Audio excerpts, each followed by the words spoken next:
प्रिय भारतवासियों, आदरणीय सर्वोच्च न्यायालय, आदरणीय उच्च न्यायालय, डिस्ट्रिक्ट सेशन कोर्ट्स और समस्त कानूनी अधिवक्ताओं को सशक्त नमन।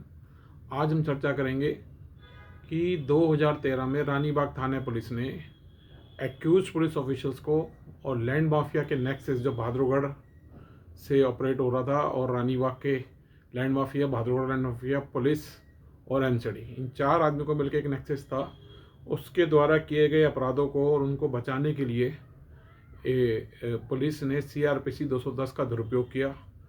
प्रिय साथियों, रानीबाग थाने के अंदर 2012 में एक न्यायालय के आदेश के ऊपर एक FIR दर्ज होती है 156 की, सिर्फ मात्र 3 महीने में, जिसके अंदर कोर्ट ने, न्यायाधीश ने सबूत को रिकॉर्ड के ऊपर लेके, जो कि एक इंडिपेंडेंट विटनेस ने सबूत फ़ोटो अपने मोबाइल में कैद कर ली थी, उसके अंदर जो एविडेंस था उसको लेके उन्होंने FIR का आदेश दिया, जिसकी hard copy, soft copy witness से ले ली गई, कंप्लेनेंट से ले ली गई।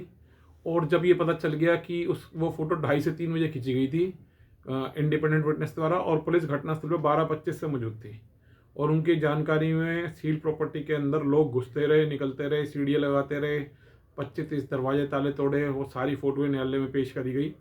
उन सबको बचाने के लिए CRPC 210 का दुरुपयोग किया गया रानीबाग पुलिस द्वारा।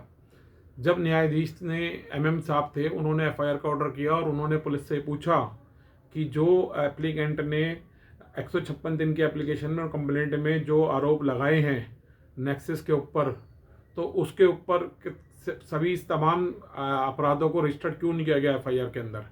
तो पुलिस ने बोला कि नहीं जी, सही दिशा के अंदर इन्वेस्टिगेशन जारी है। 448/34, जो कि उसमें 15-20 सेक्शन उन्होंने बचा लिए थे, और इसके ऊपर फिर इन्होंने, रानीबाग पुलिस ने खेल खेला और उस केस को वहाँ से ट्रांसफ़र करा दिया MM की कोर्ट से ACM की कोर्ट में। ACM की कोर्ट में जाते फर्स्ट हियरिंग पे उसी सेम कोर्ट के अंदर 2 केस लगे हुए थे, एक ही एडवोकेट के, सेम प्रोसेस के अंदर। कोर्ट ने 156 एक मैटर के ऊपर CRPC 210 का स्टे कर दिया और दूसरे के ऊपर पुलिस से रिपोर्ट मंगा ली, जिसके ऊपर एडवोकेट भी एकदम हैरान हो गया, और उन्होंने न्यायालय के सामने पक्ष रखने की कोशिश करी। न्यायालय का ये कहना था, और प्रोसिक्यूशन का और पुलिस का, कि 156 दिन की एप्लीकेशन में जब FIR दर्ज हो जाती है तो 156 की प्रोसीडिंग, कानूनी प्रक्रिया, और ये जांच जो रानीबाग थाने में चल रही है, ये दोनों साथ साथ नहीं चल सकती। तो इसके बाद जो है उस पर स्टे कर दिया गया। तो लेकिन वकील साहब ने ये बात बोला कि जनाब, फिर दोनों ही केसों के अंदर स्टे होना चाहिए, लेकिन कोर्ट ने एक ही केस पे स्टे लाया, दूसरे पे नहीं लाया, दूसरे में उनसे रिपोर्ट मांग ली। इसके बाद वो जब न्यायाधीश का फैसला था, या तो उसको आप आगे सेशन कोर्ट में और हाई कोर्ट में चैलेंज करते, और उसमें फिर लाखों रुपये खर्च था, और चैलेंज नहीं किया तो पुलिस ने इसके आड़ के अंदर तमाम सबूत नष्ट कर दिए, किसी विटनेस के बयान दर्ज नहीं करे।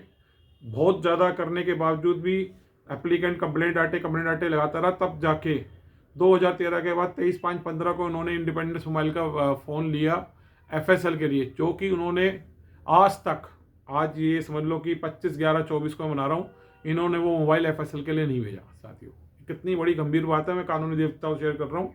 और न्यायालय ने कई बार इसके बारे में पूछा, इन्होंने उसको चार्जशीट में कैंसिलेशन फाइल कर दी 18/11/15 को, उसके अंदर छुपा लिया इस मोबाइल का स्टेटस। फिर 101 नंबर कोर्ट ने, इन्होंने AC में एकता गाबा मैडम ने 5/9/18 को ऑर्डर किया स्टेटस जानने के लिए। फिर 23/11/19 को ये एक्सेप्ट करते हैं कि हमने मोबाइल FSL के लिए नहीं भेजा। उसके बाद 2/9/23 को अंडरटेक करता है IO SHO ACP के सामने कि मैं मोबाइल FSL के लिए भेजूंगा, लेकिन नहीं भेजता, क्योंकि मोबाइल अगर FSL के लिए जाता तो ये प्रूफ हो जाता कि नेक्सस जो था भाद्रगढ़ के लैंड माफिया का, रानीबाग पुलिस माफिया का, रानीबाग के लैंड माफिया का, पुलिस का और MCD का, ये प्रूफ हो जाता, क्योंकि पुलिस की नॉलेज में, कॉल्यूजन में, प्रेजेंस में और कॉन्स्पिरेसी से वहाँ ट्री पास हुआ एक सील प्रॉपर्टी के अंदर 2:30 से 3 बजे तक का जो चल रहा था, ये चीज़ प्रूफ हो जाती। इसके लिए पुलिस ने तमाम ताकत झोंक दी, न्यायालय में झूठी अंडरटेक दे दिया, और न्यायालय भी पता नहीं क्यों रानीबाग को इतनी अनवांटेड लिबर्टी देता है, MM कोर्ट खासतौर से। आज तक कोई कोरेसिव एक्शन नहीं लिया गया, और अधिवक्ता तो कम से कम 10-12 ऐसे आ चुके इस केस से जुड़े हुए, जो केस छोड़ के चले गए, क्योंकि उस अधिवक्ता की भी एक लिमिट होती है किसी भी केस के अंदर, क्योंकि उसका खर्चा इतना है, जिस तरह से महंगाई है, तो अधिवक्ता क्या कर सकता है। अधिवक्ता भी मजबूर हो गया। न्यायालय में बार बार ये समक्षन रखी गई, लेकिन न्यायालय क्या कर रही है, पिछले 6 साल के अंदर लिख देता है arguments hard, arguments hard, arguments hard. अलग अलग न्यायाधीश चेंज होते जा रहे हैं 5-6, लेकिन कोई न्यायाधीश ऑर्डर शीट के अंदर ये नहीं लिख रहा कि क्या आर्गूमेंट्स हर्ड करी गई हैं। फर्जी डीडी एंट्रियाँ दे दी इन्होंने और उसको ओरिजिनल की तरह इस्तेमाल किया, तब भी उसके ऊपर कोर्ट ने आज तक 471 आईपीसी में अपराध के ऊपर कोई पुलिस के खिलाफ एक्शन नहीं लिया, न एक्यूज के खिलाफ एक्शन। कोर्ट से न्यायालय के अंदर उन्होंने अंडरटेक कर दिया कि हम जो इंडिपेंडेंट विटनेस जिसके अंदर ऑर्डर हुआ था 6/11/12 को, उसके अंदर उस एविडेंस को वेरिफिकेशन करने के लिए उन्होंने मोबाइल नहीं भेजा, उसका टाइमिंग वेरीफाई नहीं रहा, उसके लिए न्यायाधीश ने कोई आदेश नहीं कर रहा। पता नहीं क्यों इतनी लिबर्टी न्यायालय दे दी है रोहिणी कोर्ट के एमएम कोर्ट जो हैं रानीबाग पुलिस को, और हर बार डेट पे डेट लगने से पीड़ित का तो हौसला बिल्कुल टूट गया है। सुसाइडल थॉट्स उसके परिवार को आ रहे हैं। 16.5 साल वो इसकी प्रॉपर्टी सील करके उनके नेक्सस में फंसा हुआ है। और न्यायालय का जिस तरह का आचरण और ये प्रोसिक्यूशन का आचरण रहा है, प्रोसिक्यूशन के ऊपर उंगलियां उठी थी।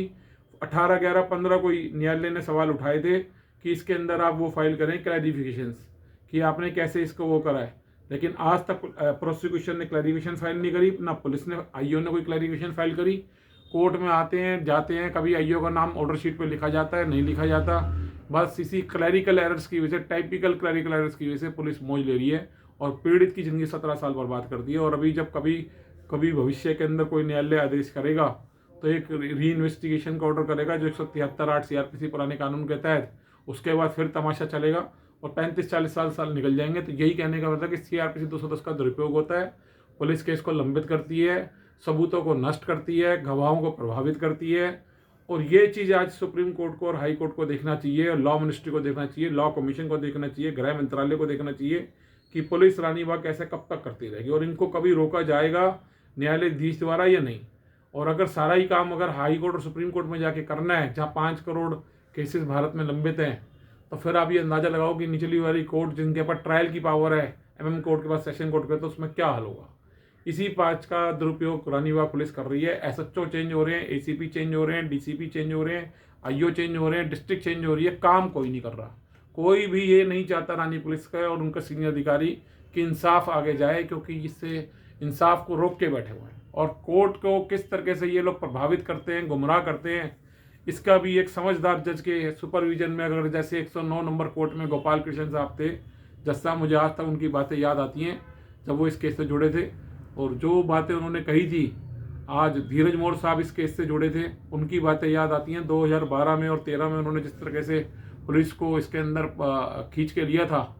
बहुत दुख होता है कि ऐसे न्यायाधीश के जाने के बाद आज तक न्याय के लिए पीड़ित 17 साल से एमसीडी के पुलिस के चक्कर कर, और एमसीडी के अधिकारी तो फ़ोन ही नहीं उठाते, पैसा लेके गायब हो गए और हर तरीके से प्रोटेक्शन मनी मांग रहे हैं, बहुत ज़्यादा प्रताड़ित कर रहे हैं। इधर लैंड माफिया ने जीना आराम कर रखा है। मैं चाहता हूं कि सभी कानूनी अधिवक्ता, आदरणीय सर्वोच्च न्यायालय, उच्च न्यायालय, district session courts, law ministry, law commission, home ministry, सभी लोग इसको देखें। इसी के साथ को विराम देते हैं। जय हिंद, जय भारत, जस्टिस क्रांति जिंदाबाद।